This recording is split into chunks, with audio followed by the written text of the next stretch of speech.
Hello and welcome to Mid-Atlantic Federal Credit Union's Small Business University. My name is Kelly Leonard, and I have the privilege of serving as your host. Each month, we bring the business community together to network, to collaborate, and to share best practices in an effort to stimulate regional economic development. Thank you for joining us here in the studio, as well as live on the live stream. This month, we have the honor of having our Deputy Secretary, Benjamin Wu, who represents the Department of Commerce for the state of Maryland, here joining us to share with us some strategies for small business success. So without further ado, I'd like to welcome Mr. Benjamin Wu. Hi, Kelly. How are you? Well, good morning, everybody. Well, thank you, everybody, for being here. And thank you, Kelly, for bringing us together this morning for Small Business University. On behalf of Governor Larry Hogan, I want to thank you all for inviting me here today to share how the Hogan administration is supporting small businesses in Maryland and helping Maryland small businesses succeed. Small businesses are, as you all know, a very important part of Maryland's economy. And not just for Maryland, here in Montgomery County and also nationally as well. So this is a very important topic for all of you and for all of us in the state. I also want to thank you as members of the audience for being here. It's 8 o'clock in the morning. And you know, when I was in college, I remember how popular 8 o'clock classes were. And so I thank you all for being here. And yes, there will be a test at the end of this class. But you know, I was reading the New York Times recently, and I don't know if you guys have heard, Bob Dylan won the Nobel Prize for Literature. He was the first musician ever to do so, and it was a big surprise. It was a surprise selection. And the Nobel Committee, though, has had a hard time apparently trying to reach out to him to have him acknowledge this Nobel Prize. He was just in Coachella on Friday of this past week with the Rolling Stones at the Desert Musical Festival.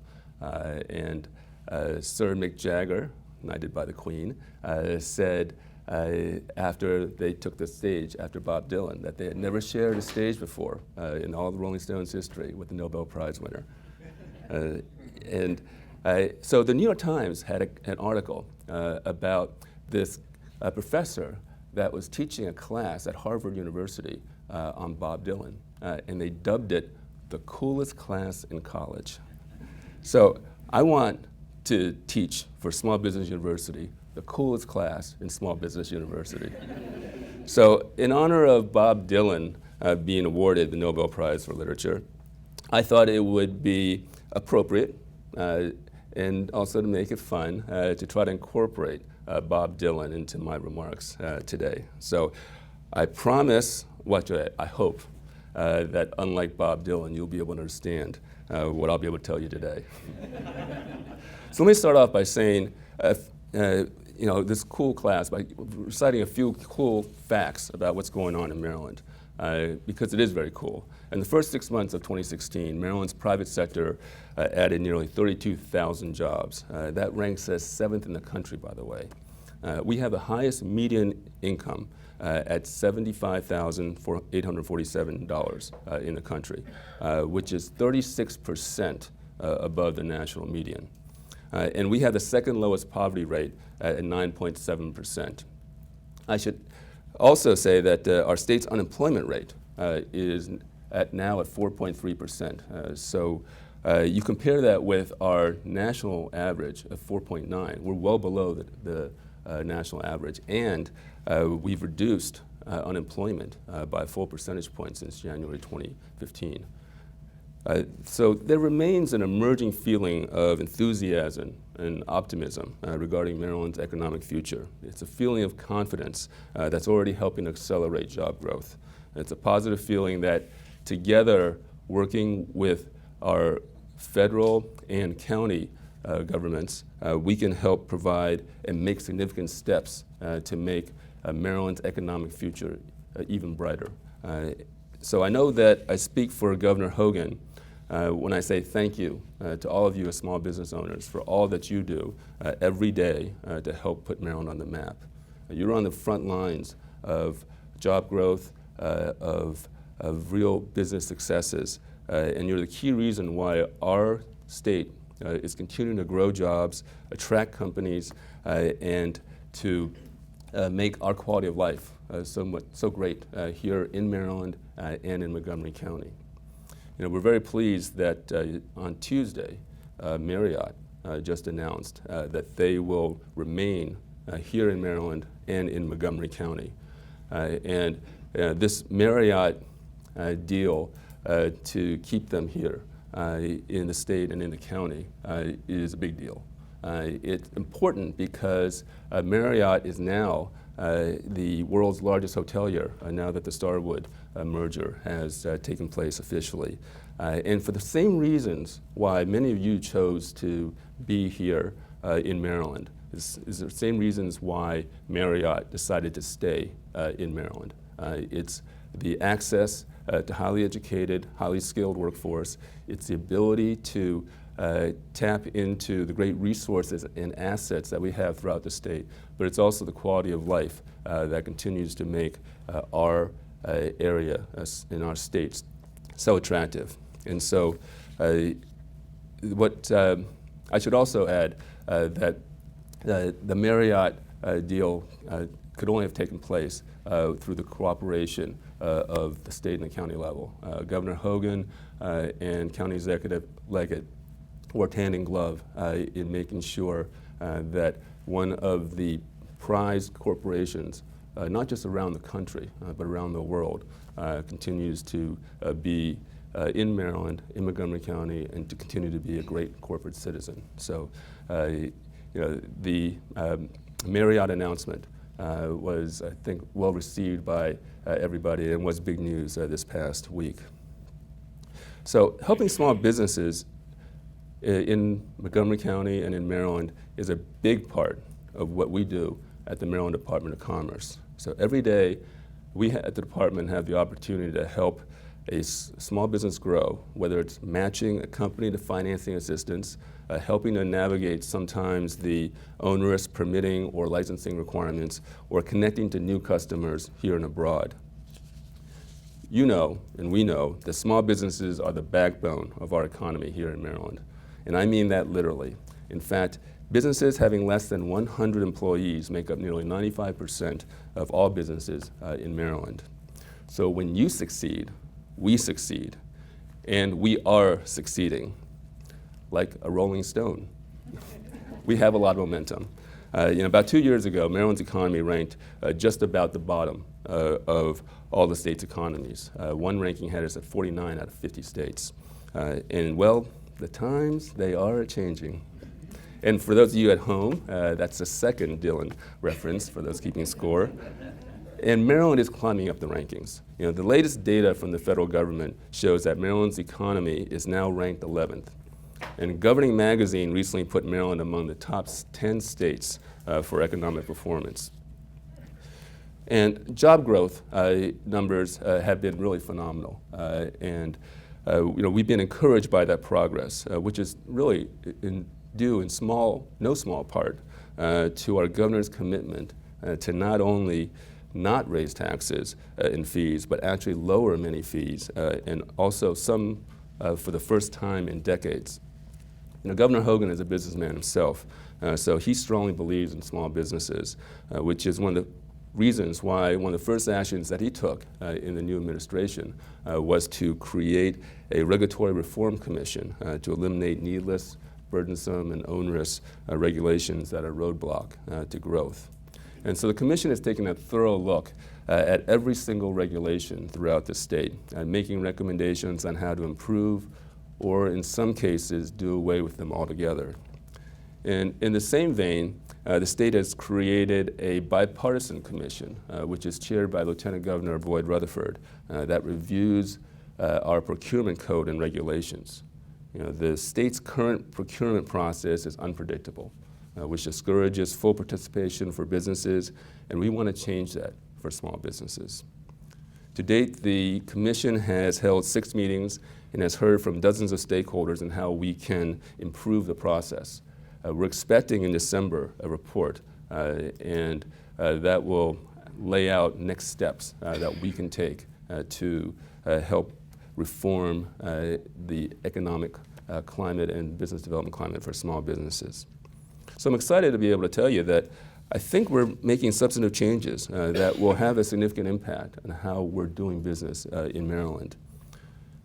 But I know that the reason why you're here today and what you really want to know is how and what can you do to succeed as a small business, and how can the state help? Well, the answer, my friends, is blowing in the wind. Actually, the answer is that Maryland Department of Commerce has the resources and guidance to help small businesses every step of the way. A wise man once said, and I think it was Bob Dylan, when you feel in your gut what you are and then you dynamically pursue it, don't back down and don't give up. Then you're going to mystify a lot of folks. So we want to help you mystify a lot of folks with your success and also demystify the process that you had to go through in order for your business to succeed. And so let me go over just some of the programs that we have to either get you started or take you to that next level of growth in your business. So like Mr. Tambourine Man, I'm going to play you a song, some of our greatest hits to help small businesses grow. I think some of you may have heard about our small minority and women-owned business account, more commonly referred to as the Video Lottery Terminal Program, the VLT program. In short, the program is funded from casino revenue and makes loans to small businesses that are minority and women-owned. And just like a woman, Dylan reference, in case you missed it at home, there are a number of great small businesses which women and minority-owned businesses are starting throughout our state. And since it began in 2013, the program has been able to help dozens of small businesses across the state with more than $25 million in funding. And it helps small businesses across the spectrum, from restaurants to caterers, to hair salons, to small manufacturers, and to IT companies. And I met a woman earlier this year who was not only able to expand her hair salon business in Baltimore City, but she was also able to open up a new spa co-located with her hair salon thanks to the program. And so we have more than $13 million in our budget for the current fiscal year. So I encourage for you to see how the program can benefit you. And I should also add that since the money is being funded from video lottery terminals, basically slot machines in Maryland, that with the opening of the new MGM casino over at National Harbor on December 8th, that will help the program and also we hope will also increase our state's revenues as well. Not necessarily from Marylanders, but from visitors and tourists coming in to the Washington, D.C. area, and also from our friends across the river in New Jersey, or in Virginia, and also in D.C. as well. Now, for those of you who are also thinking about not just growing locally, but also growing globally, we have our international program has a Export MD program that's very helpful for small businesses to help promote your exports.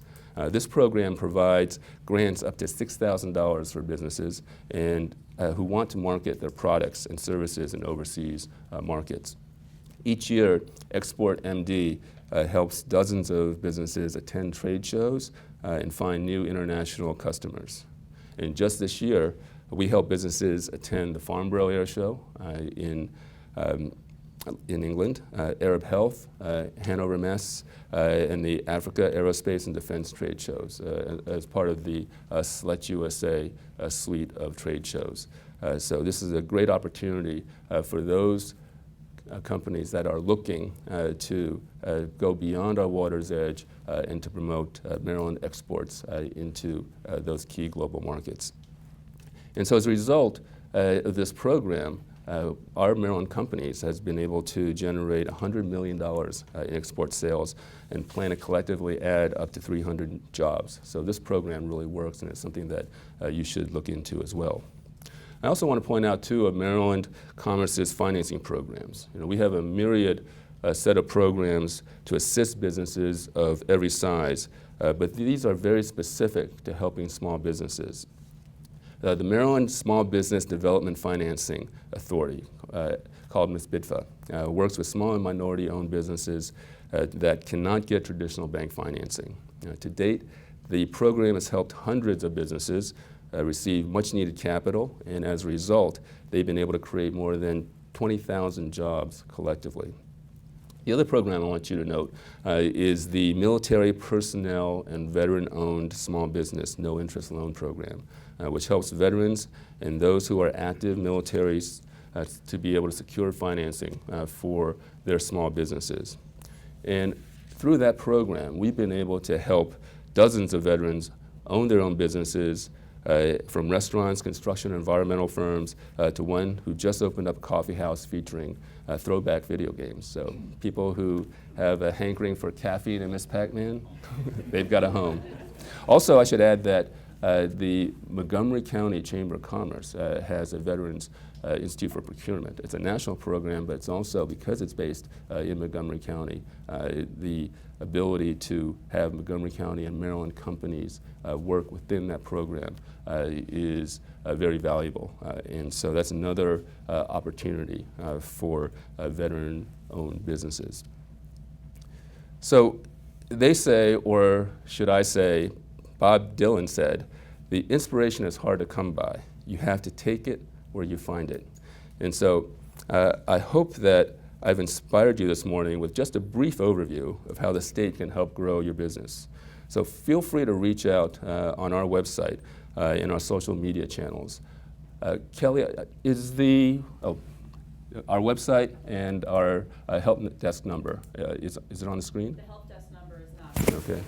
Well, let me provide that to you. I have it in the back of my card. That number is 1-888-246-6736. 1-888-246-6736. And our website, for reference, is commerce.maryland.gov. commerce.maryland.gov. And I should also add that there are other entities within the state that can also assist you with a small business. For example, the Governor's Office of Minority Affairs helps provide an entree into the state's procurement for those that are women or minority owned. And so we'd be happy to provide you with that contact information as well if you contact us at our help desk or via our website. So, and I should, one other thing before I conclude. As I mentioned, on the county and the state, we've been working very closely. And Montgomery County, because of its importance to our state as a major economic driver, we want to ensure that the county succeeds, especially for its business growth. And there's something very exciting going on in Montgomery County right now. Montgomery County has privatized its economic development functions. And so they've taken the old Department of Economic Development and created a new privatized corporation, the Montgomery County Economic Development Corporation. And they are looking to take on a series of new initiatives that will help small businesses and help with attraction and retention for Montgomery County. They just hired on a terrific new CEO, David Petter, who was brought in from Florida, and Bob Buchanan, who is the chair, and the very dynamic 10-member board are just doing a terrific job. So keep an eye out for their activities. They have just assembled a staff, or beginning to assemble a staff now that they've hired David, and they are moving into their brand new headquarters over at 1801 Rockville Pike. And for reference, because the county also offers some very significant programs that can assist your business growth as well. Their website is choosemontgomerycountymd.com. choosemontgomerycountymd.com. And their telephone number is 301-216-2382. 301-216-2382. So I had mentioned that there would be a test at the end of my remarks. And in fact, there will be, except the test is not being taken by you. The test is on us in the state, in the county, and within our government entities to make sure that we can help you succeed. And so we're being tested every day. And so if we're not doing something as well as we should, please let us know, and also reach out to us if you need any assistance as well. Governor Hogan has made customer service one of his top priorities in this administration. And so there's customer training, service training going around throughout the state agencies. And we want to retire as a trite old joke that's saying, we're from the government and we're here to help you. So I want to thank you all for taking the time. You guys all get an A, not just for showing up this morning, but really for all the work that you do. Thank you as a small business owner for helping to increase our state's economy and for making it so vibrant. I think that what we feel is a sense of enthusiasm and optimism about the future of our state. The economic data numbers seem to indicate that our state is changing, but we still have a long way to go in order to be competitive with some of our neighbors and nationally around the country as well. And I remember when I went to grade school, as Kelly mentioned, here in Montgomery County, and I remember when, this is during the 70s, so I remember one day one of the kids in the class said to the teacher, hey, I want to get an A from you in this class. So the teacher looked at him and said, hey. That's a Fonzie reference for those of you, and that's very 70s. But I'm not going to give you the Fonzie, but I will give you an A. But for all the work that you've done, you do deserve an A. And now I'd be happy to answer any question that you have, unless it's a question about Bob Dylan's whereabouts, in which case then I'll let the folks in Sweden try to figure that out. So, oh, by the way, when the story came out about how the Nobel Committee had such difficulty reaching Bob Dylan and having to acknowledge that he had won the Nobel Prize for Literature, one TV network anchor said in his piece, so we should ask the folks in Sweden and the Nobel Committee, how does it feel? That's another Bob Dylan reference. So with that groan, let me say thank you to all of you. And if you have any questions, I'd be happy to take them now. Good morning. Good morning. Thank you for coming and giving such a great presentation. Ashok Kapoor from Hawkeye Medical, and I really applaud you for your programs to take the companies overseas. I'm one of the one of the delegates that's going overseas. But my question is, I've been trying to get into the federal government, but as a small business, we are not that visible when we go to the federal government, talk to them. It would be great if you had a similar program, like an Export MD, to say export to federal government, so when we go there, we can say we are part of the Maryland delegation, Mr. Wu sent us, and we would like to, do business with you. Well, we actually work very closely, and thank you for the work that you're doing. We work very closely with our federal agencies, and the Export MD program is actually administered through SBA. Yes. And so the Small Business Administration does want to encourage greater participation from small businesses. And it can be done through a number of ways. One of the benefits we have, because we have such a strong presence, corporate presence here in Montgomery County and Maryland, we have major Fortune 500 companies like Marriott, Lockheed Martin, Under Armour headquartered in Maryland. And we also have significant a number of other major corporations, especially on defense, such as Northrop Grumman, with their mission systems headquarters over at Linthicum, Leidos, which is not just defense, but also a healthcare contractor with the government. And they're our 12th largest employer in the state. So one of the ways at which we can benefit small businesses also to be able to partner with these larger companies for government procurement so that you can either be the prime or the subprime depending on the situation in your partner as well. Sometimes a major corporation would prefer to be a subprime to a company, especially if it gives them advantages, and especially if they can highlight women and minority-owned businesses as well. So we are engaged in doing that. We do work with our federal agencies, and I should also add that our Maryland congressional delegation, their district offices, also most of them have small business liaisons that can assist with potentially some procurement activities. There is a limit just because of the federal-state separation of what we can do to help promote federal procurement, but we do work very closely with them. And so feel free to reach out to our help desk and to reach out to our small business unit, where they can refer you to our small business unit, and we can discuss ways in which we can assist you in that effort, and also if we can't do it, to partner or to give you a contact for you to be able to succeed on the federal procurement side too.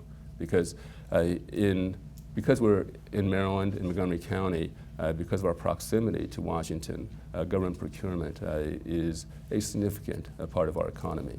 But we also recognize, and I think Virginia is recognizing this too late, because now they have a $1.5 billion shortfall in their budget because all of the government defense procurement contractors, because of the contraction in the federal budget, they haven't been able to react quickly enough in order to overcome the loss of revenue based off of the federal government.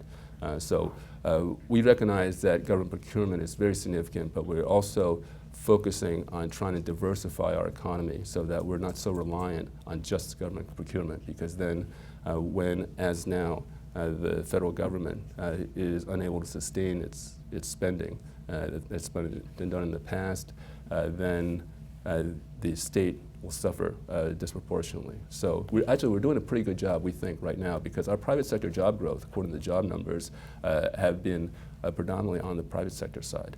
And that gives us a lot of heartens us to think that we can withstand whatever contractions there may be on the federal budget. Thank you. Sure. Good morning. Good morning. My name is Hector Del Castillo, and I'm with V-Sense Medical Devices. One question that I have for you, mentioning a little bit more about the role of where the growth will be in specific sectors of the different types of businesses that could achieve a lot of growth very quickly. Where do you believe that is today? Because you did not mention anything about technology startups or small businesses that deal with technology. I wanted to find out your perspective as to where you believe the growth is in specific industrial sectors of the different types of businesses that we can be vendors in. Well, Maryland has a innovation-led, technology-led economic development strategy. We rely on the innovation and the research that's being done in the 70-plus federal laboratories throughout the state, and also we have some of the top universities that conduct research, chief among them Johns Hopkins and the University of Maryland system. Johns Hopkins is the #1 federal research university in terms of dollars granted to that institution. So there's a lot of great research that's being done throughout the state, and being able to harness that basic technology and move it to commercialization is one of the key strategies that the governor has us working on. And so there is a great opportunity for technology and innovation in the state. We have in Maryland, we're considered one of the top life sciences destinations around the country, working with a number of companies, including led by MedImmune and AstraZeneca.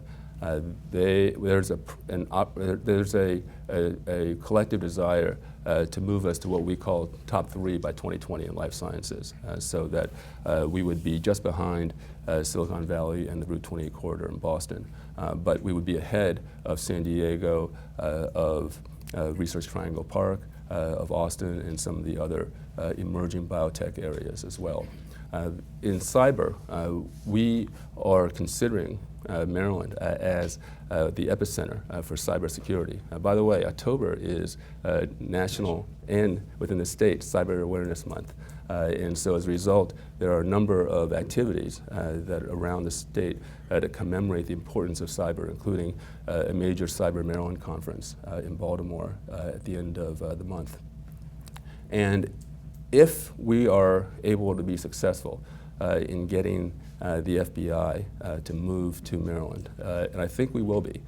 We have 2 of the 3 finalist sites in Maryland, one in Greenbelt and one in Landover. And the governor has made it a top priority for us to attract the FBI and bring in the 10,000 new jobs into Maryland. But more importantly, because of the national security agencies and the U.S. Cyber Command's presence over at Fort Meade, if we are able to get FBI into Maryland at either Greenbelt or Landover, that means within a 10-mile radius, we're going to have the headquarters for the domestic and international intelligence gathering for the country.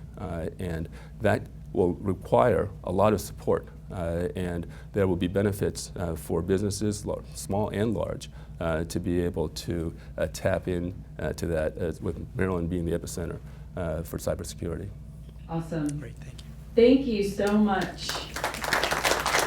Thank you, Secretary Wu. Thank you for joining us. Oh, sure, Kelly. This was very enlightening, and I encourage all of you in the room as well as on the live stream to tap into the resources that he described, because together all ships rise with the tide, right? So we want to make sure that we take advantage of this unique period of time that we're in to really just take our businesses to the next level. So this concludes this episode of the Mid-Atlantic Federal Credit Union Small Business University. Thank you for joining us on live stream. I hope that you'll join us again next month, November 17th, where we'll have Tamika Montgomery, who is the Associate Administrator for the U.S. Small Business Administration's Office of Entrepreneurial Development. Thank you again for joining us. Have a great day.